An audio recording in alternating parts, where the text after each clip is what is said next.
I had a chance to read quite a few of the questions as they came in, and I want to thank you because a lot of them are really great questions. And so Eric is up here shuffling them.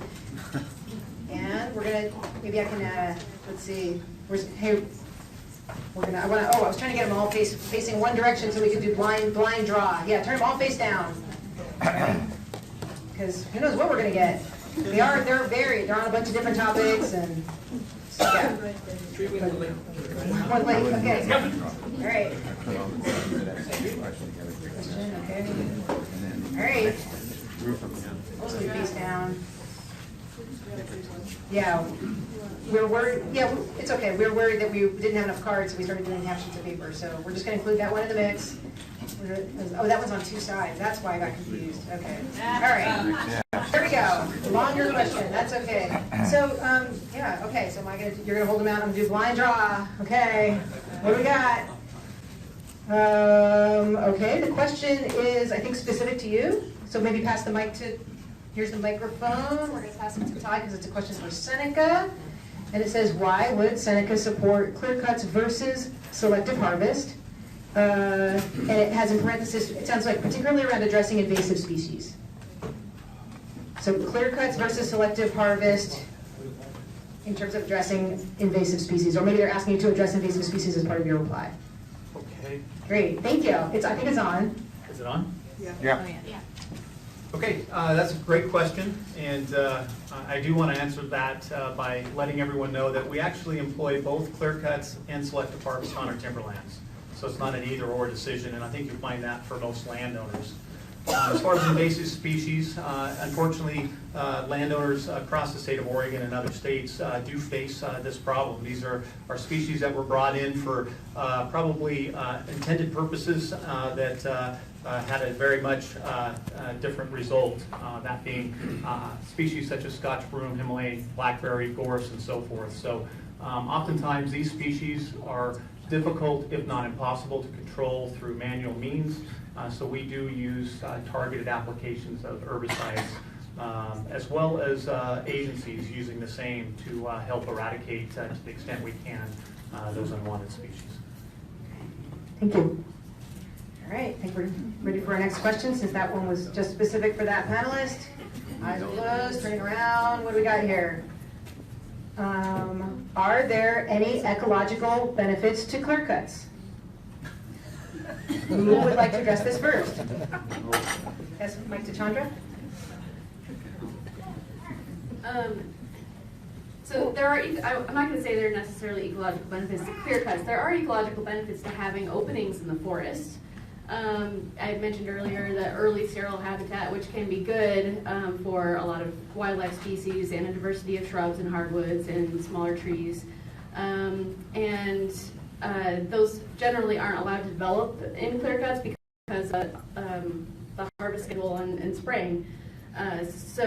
And traditionally, or I guess historically, these openings were present in natural forests through fires that were allowed, that, you know, before people were around putting them out.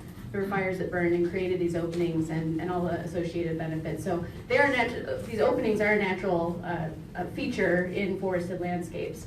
And definitely, I've heard people from the timber side argue that clear cuts can mimic those openings from forests, but I'd argue that without allowing those shrubs and hardwoods and diversity of trees to grow, they're not actually doing that. Fires also leave behind snags and downwood and things like that that typically aren't left behind after clear cuts. Thanks. From our perspective, it's important to understand that we do have certain rules and regulations that we follow under the Oregon Forest Practices Act when it comes to clear cuts. And we are required to leave downwoody debris. We are required to leave wildlife trees across the landscape. I think it's important to understand that Mother Nature did provide large openings, as you've heard earlier, through stand placing events, whether it was fire, disease, insects, or natural disasters. Those areas oftentimes seeded in with Douglas fir, and we did end up with stands that were heavily, predominantly Douglas fir with minor components of other species. So we do find clear cuts as a very proper tool in the use of the management of our tree farm. Again, We're not just a monoculture company. We plant upwards of 7 different species to make sure we do maintain biodiversity on the landscape. Although we do use herbicides in that first or second year, after that everything is free to grow, including our seedlings, which does provide early several habitat for songbirds, rodents, deer, and elk. And if there's any hunters in the room, probably know that you visit a lot of the private lands just for that option. Would either of you like to address this? Ecological benefits of clear cuts. Well, I would just say again that the natural stand disturbance practices here in Western Oregon were fire and wind, and really the difference between that and clear cuts is how much retention is left on the trees that either didn't burn or didn't die, and so leaving standing live, standing dead, down live, dead trees are an important part of that, trying to mimic those natural processes. Thanks. Pass the mic down here to Lauren. So I did want to mimic that openings in the forest are a natural part of our forest ecosystems, and early seral habitat is really important for very specific different types of wildlife species, wildlife that depend on early seral that cannot survive in other types of forests, like older forests or even old growth forests. And so having a diversity of habitats on our landscape is really important. The other ecological benefit is if you're thinking about harvest systems, the purpose of doing a harvest system is to regenerate a specific tree species. And so if you're thinking about the different ecological characteristics of the different tree species in our ecosystems, there are certain species that require different things such as sunlight, water, and nutrients, and certain species require extensive sunlight and full sunlight, and so having openings large enough where those species get enough sunlight is important to regrow other species. So there's a couple other benefits there as well. Thank you. Okay. Yeah. Draw our next question. Let's see what we got. Question 1, panelist said forest resilience includes biodiversity of animal habitats. Another that forests are home for animals. What species are able to accommodate and adapt to clear cuts, and what species are most at risk? Okay, well, I guess I'll start with adapt. There's a lot of songbirds and pollinators are reliant on young forests because of the flowering shrubs and berries that they can use to be able to eat. A lot of songbirds and neotropical migrating birds use shrubs to build their nests in. Deer and elk use openings to and eat the vegetation in those early and young forests.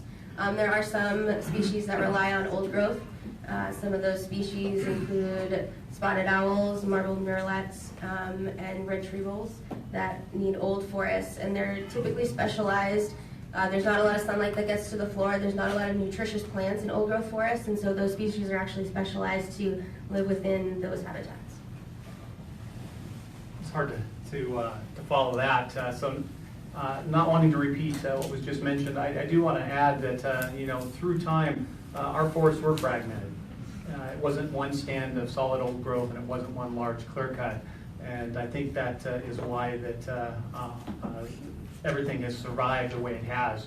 I think it's important that we do have areas that provide that early seral habitat, along with those older stands.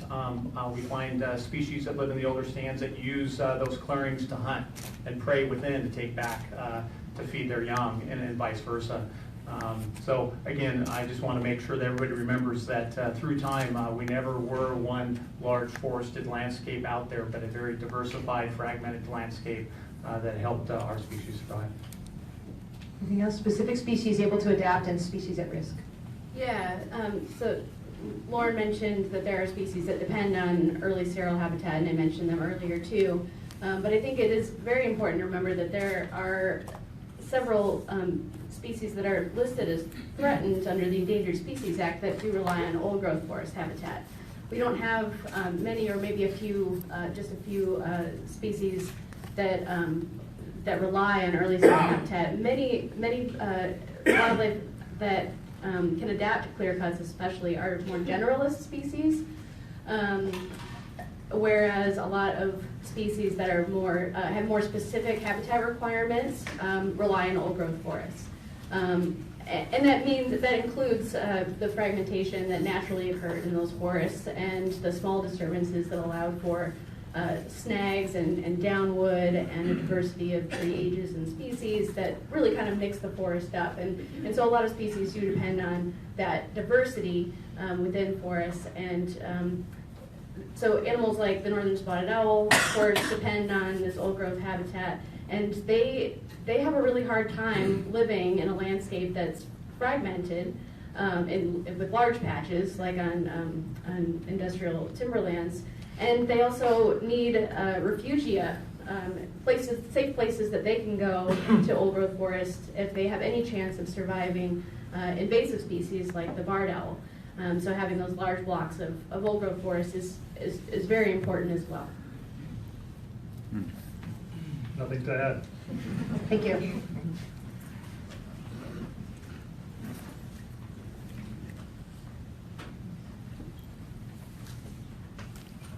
What time scale do you, I think there's a verb missing here, I'm going to assume use. What time scale do you use when making decisions on forest practices, and how long do you think your current practices can be sustained? Okay, what time scale do you use in making decisions, and how long can current practices be sustained?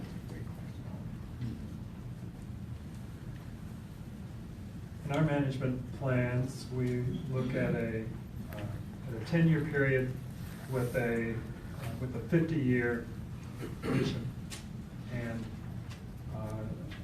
we feel like that is sustainable both in the short and the long run.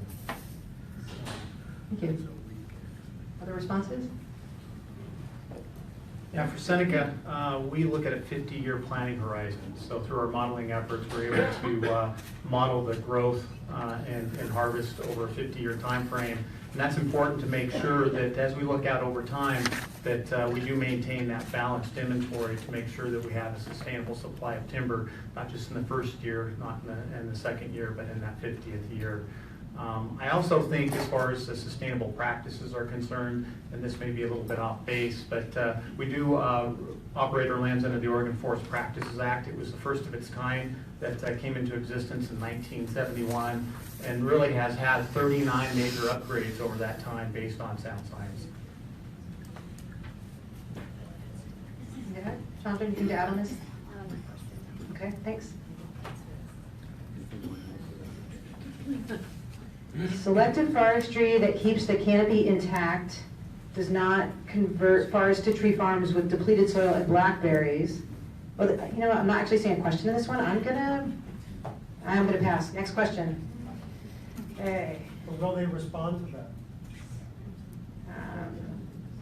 I'm gonna stick with questions here. I've got two. I'm gonna take the front one, take the back one. Back to you. What is the comparative rate of carbon sequestration at different stages of forest development? Okay, what is the comparative rate of carbon sequestration at different stages of forest development? Okay, so I do have to start by mentioning that the jury is still out on this. Depending on the life cycle assessment that scientists use to decide where the beginning and end points are, will change the answer to this question. And so I really encourage you to go look at some of the science yourself to make a decision on your own. But I think it is pretty well accepted that when the trees are younger and they're growing faster, they are sequestering more carbon. And something to note is that there's a difference between carbon storage and carbon sequestration. Carbon storage is actually when the carbon is being held in the tree. Sequestration is when it's actively being pulled out of the air. So it's fairly accepted that the carbon sequestration. It's being pulled out of the air when the trees are younger, earlier to about 50 years old, and then it begins to slow down after that. And then depending on what's happening as the trees get to old growth, that's when they're really storing the carbon. And depending on mortality of species in that old growth stage, there could be a shift in the balance, because as trees die, they start to release carbon as well. So there's a cycle that's going on there, and a shift in the whole ecosystem of how that carbon is taken in and released. Thank you. You know, I agree that there's still a lot of work to be done on this particular question, but I do agree that carbon does get stored with our growing tree farms, particularly in those early stages. Secondly, for manufacturing facilities that produce solid sawn lumber and other products, carbon does get stored long-term in those products, and we're seeing quite a movement in that area. I attended the Mass Timber Conference just a few weeks ago up in Portland. It was attended by 1,200 people from 21 different countries, and they were really looking at some of the newer products such as cross-laminated timber and mass plywood panels. And part of that movement is having the ability to utilize a renewable resource in a way that helps store carbon in a long-range format. And not just in our traditional uses of lumber and plywood, but in new ways, products that are now being used in high-rise buildings. And I thought this conference would be attended by a lot of manufacturers, and what I found was the majority of the population attending were folks that were really on the design, the engineering, the architectural side, as well as policymakers. They really see this as a sound movement moving forward. And it's important to add that these are great products and new products, but they really have to start with the tree. Mr. Munder, our question is, what are comparative comparative rates of carbon sequestration at different stages of forest development? Yeah, thank you. Yeah, I think Lauren had a good answer for that about scientifically about how younger forests are sequestering more, taking up carbon faster, up to about 50 years old or so. And that more or less is when tree plantations are then cut again. So that carbon is then removed, and some of it is stored in wood products, though I've seen research that shows that probably about 85% is actually lost and not stored in wood products. But as the forest continues to grow older, it does actually accumulate and store carbon, not at the same rate of sequestration out of the air, but as far as storing for a long term. Forests that are left undisturbed can live for up to 800 years, storing the carbon in their trunks, in their branches, in the soil around them. Soil carbon actually accounts for, I think, 15% or so of the carbon stored in a forest, so it's really important. And a new study out of OSU just last week or the week before released shows that longer rotations on private land would actually be a huge benefit to the carbon storage potential for the state of Oregon to help address some of our carbon emissions. So even just longer rotations up to 80 to 120 years old would help with the deficit of the repeated logging at the 50-year age point. Lots of good comments. It's a really complex topic. Okay. Thank you.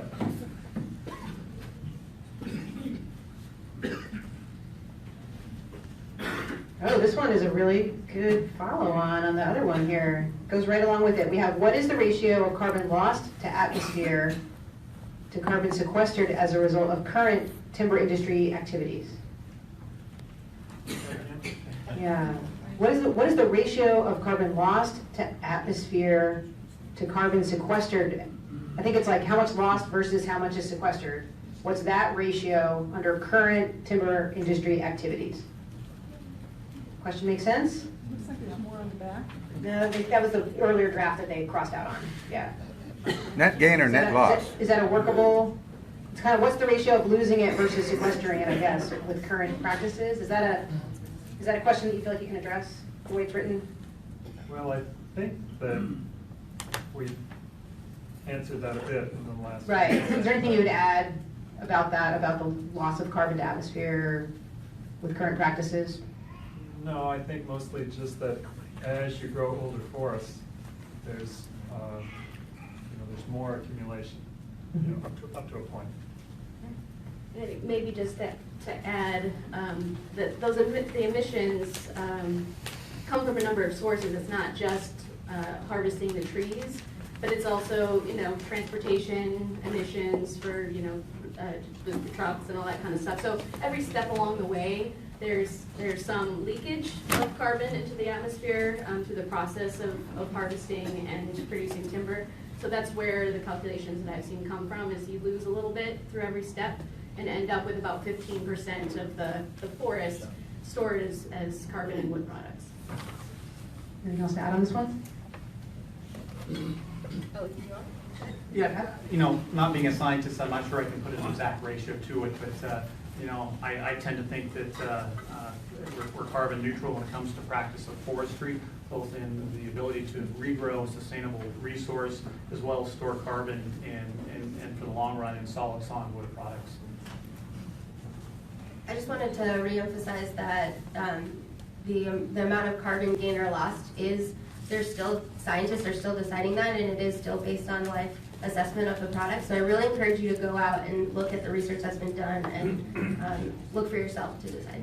Do you have any particular research resources you want to recommend to the audience for that? The University of Minnesota Extension has a life assessment sustainability center that they do a lot of this work with. Thank you.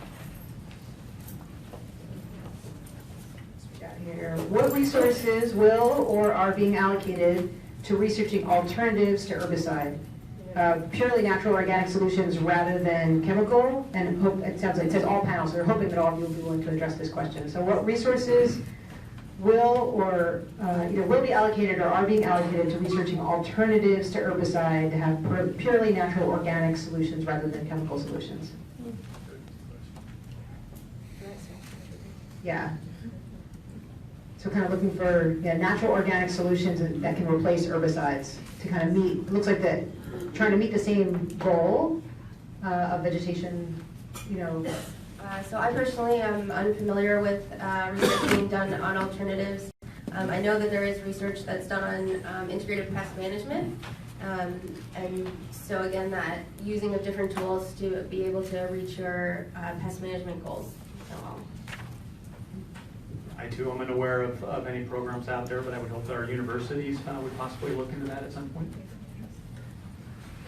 I don't have the answer either, but but I'll say that I think one of the key things that needs to happen is that our state legislature and other entities, state entities, could probably incentivize that sort of research.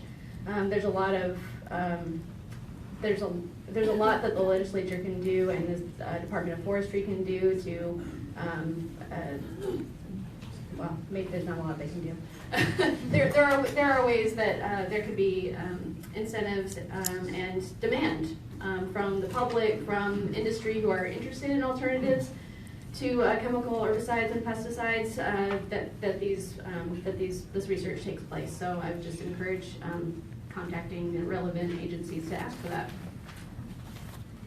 And instead of researching replacement products, say for some of the chemicals, I mentioned that there are sort of cultural alternatives of altering, management systems. So there's increasing work, going on and looking at things called variable retention harvesting and other methods that would help, perpetuate forests, grow forests productively while minimizing the use of chemicals.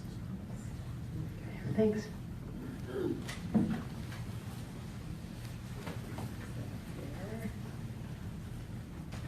What is the sustainability of exporting biomass as a fuel? I assume that means as a fuel. What is the sustainability of exporting biomass as a fuel? Cogen plant. Yeah, I think biomass as a fuel really only works if you're really close to the generating source. So you're saying you don't see it as export, you see it as... Yeah, I think it's something that needs to be Reuse. developed really, really locally. Okay. And biomass fuel is really not worth very much, and so compared to sawnwood products, and so you really can't afford to move it very far. Yeah, I agree with Mark. Having been part of a renewable energy facility, there is a limitation to how far you can transport biomass for local generation. However, there is a fuels program that's being sponsored by Japan, whereby they're converting a lot of their nuclear facilities to biomass, and they're engaged here in the Pacific Northwest to source wood chips or biomass to be put aboard ships to go over to that country. Okay. Okay, moving on.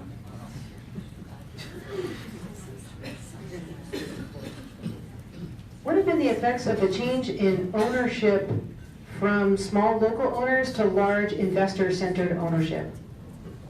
Okay, I'll read the question one more time. What have been the effects of the change in ownership from small local owners to large investor-centered ownership?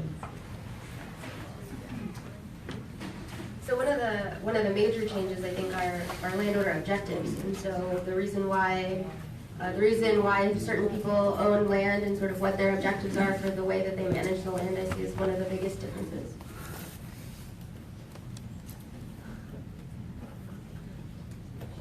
Well, first I would say that the shift really is not from small local ownership, but it's from large corporate ownership to investor ownership. And so a lot of the large national, international forest products companies decided back 20 years ago that it was really not economical for them to treat their forest lands as profit centers, and so they separated their forest lands from their mills, and so a lot of the corporate land has gone into investor land, and the effects of that has been really minimizing of the cash outlay. Those investor lands are really held on a 10 or a 15-year investment horizon, and which is really not good for growing forests, as you can imagine. And so they're really minimizing the amount that they invest in those lands in terms of road maintenance, in terms of research and development, in terms of anything that isn't generating income. So I don't see it as a positive trend. Yeah, and to build on that, we're dealing with investor firms managing forests for short-term return, essentially. It gets back to kind of my initial principles of what is sustainable, looking at our ecosystems, and investment companies managing forests means that there's absolutely no interest or probably knowledge at all of the local forest ecosystems, the watershed needs, the communities that border their lands. There's no way that they frankly care what happens over the long term to our functioning ecosystems, and that definitely is a problem. Anything else on this one? Of course, being in the wood products industry, we do work with a lot of these investor-owned lands, and I do want to point out that a lot of the foresters that are at the local level do care, and they do put resources and monies back into their lands. It's not just a cut-and-run mentality. Okay. I think that's probably about what we have time for. It's probably time to go into our closing remarks. So if there are any questions that you wish had come up that didn't come up that you'd like to answer, anything else that, we have a few minutes per person again to kind of say, anything else about this topic that you think is relevant for folks who are in the audience to share. So yeah, we still have 10 minutes, but we kind of promised we'd give you just a few minutes to say stuff at the end. So I'm going to give you a moment to collect your thoughts here. Just kind of sit for a moment, think about what you might want to share. Well, I just want to thank you again for inviting us to Extension to be a part of this panel. I hope you got some of your questions answered. We will continue to be a scientific resource for members of the community. If you have questions into the future, we do have an office in Eugene that specifically does service the people of Lane County. So you're welcome to come in and chat a little bit more as you have questions. And I can be happy to point you to more resources to help you learn more about forest ecology and forest management. Thanks. I'm hearing some murmuring starting, I understand, as we're kind of finishing up, but I'd love to still maintain good attention here so that we can hear well. If you need to start your other conversations early, please just take it out in the foyer so that we can stay focused here. Thank you. Great. Well, I just want to let everyone know that I'm proud to be a native Oregonian. I'm proud of my heritage in the wood products industry, and I'm proud of the 27 years that I've dedicated to Seneca and the family-owned company that I work for. Seneca's kind of taken a leap of faith here, and we've made a concerted effort to step outside our comfort zone these last couple of years and engage in what we hope is an open dialogue around some of these more difficult discussions. And hopefully you guys recognize today as a first step in that regard. I do want to thank GreenLane once again for sponsoring this event. I didn't know what it was going to be like coming into it, and I really enjoyed my time here. I want to thank the fellow panelists up here as well. I thought they all had great input. And then lastly, I do want an extended invite for anyone that is willing to come in and learn about Seneca. We will open up our doors to our tree farm, to our sawmills, to our cogeneration facility. All I ask is you come in with an open mind and judge for yourself who we are and what we do.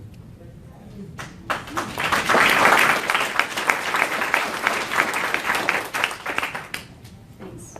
Yeah, I appreciate that. So we all live here in Oregon and Eugene in this area because it's beautiful. We have a really high quality of life. We've got great water, primarily because the Mackenzie headwaters are protected as national forest lands. We have wonderful recreation. We can go out and watch birds or pick mushrooms on our public lands. And Oregon in general is viewed as being really green. Not just the color, but the politics, the way we practice management of our forests and our land. And so I think this is a great start to talk more about what that means. But I would argue that Oregon really should be a leader because we view ourselves as being this green state, green and sustainable. We should really be a leader in socially and ecologically responsible forestry, and I don't think that we are.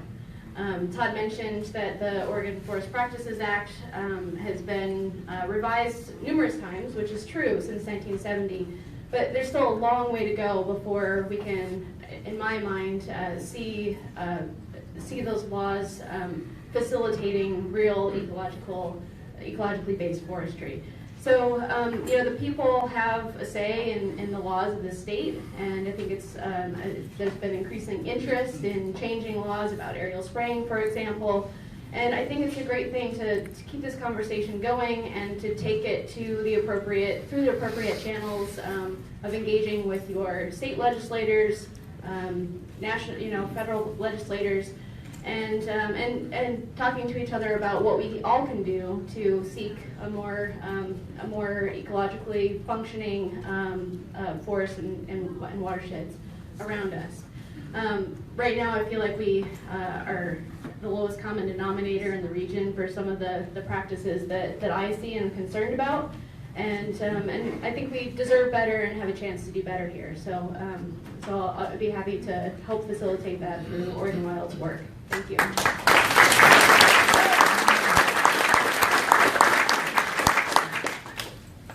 Well, I really thank GreenLane for inviting me here, and I really credit them for having this panel and for the structure of it, because I heard some of the conversations in the groups and from the questions. I think it was a really good forum for people to get to talk together and share information and really think about what was most important to them around this sustainability question. So I think you're doing a great thing in the group here. And one of the things that I'm impressed by, just in our general discussion around forestry here, is that the level of the discourse has really elevated and evolved a lot. And, you know, I've, you know, being a senior forester now at Trout Mountain, you know, I remember the, you know, the timber wars of the, you know, of the 80s, and with my work with the city of Corvallis and their municipal watershed, their, you know, their harvesting program was shut down in their forest management program was shut down in the late 80s around issues of endangered species, spotted owl, and then, you know, was reinstituted back 10 years ago with fresh thinking about sustainability. And, you know, just the kind of conversations that happened, you know, in the community of Corvallis and are happening here, you know, really couldn't have happened, you know, 10 or 20 years ago. So I just congratulate everybody here.